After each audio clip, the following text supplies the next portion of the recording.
बुरखाधारी महिलांकडून साड्यांची चोरी, शहरातील आदेश साडी सेंटरमधील प्रकार। वाशिम शहरातील पाटणी चौक स्थित असलेल्या आदेश साडी व मॅचिंग टेक्सटाईल दुकानातून बुरखाधारी 3 महिलांनी 9,000 रुपयांच्या साड्यांची चोरी केली। सदर घटना 2 जून रोजी घडली आहे। सदर घटनेबाबत आरोपीवर कारवाई करावी अशी मागणी आदेश टेक्सटाईल साडी सेंटरचे संचालक सुदामा गोटे यांनी वाशिम शहर पोलीस स्टेशनला निवेदनाद्वारे केली आहे। प्राप्त माहितीनुसार सुदाम गोटे यांचं शहरातील पाटणी चौकात आदेश साडी व मॅचिंग टेक्सटाईलचं दुकान आहे। सदर दुकानात 2 जून रोजी बुरखा घातलेल्या 3 महिला आल्या। तेथील कर्मचाऱ्यांना साडी दाखवण्याचं सांगून अतिशय योजनाबद्ध पद्धतीने साड्या चोरून नेल्या।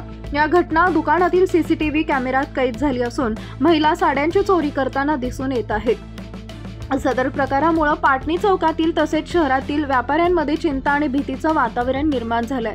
सतत वाढणाऱ्या चोरीच्या घटनांना आळा घालावा, बुरखाधारी चोरट्या महिलांच्या टोळीचा पर्दाफाश करावा अशी मागणी आदेश साडी व मॅचिंग टेक्सटाईलचे संचालक सुदामा नारायण गोटे यांनी वाशिम शहर पोलीस स्टेशनला निवेदनाद्वारे केली आहे।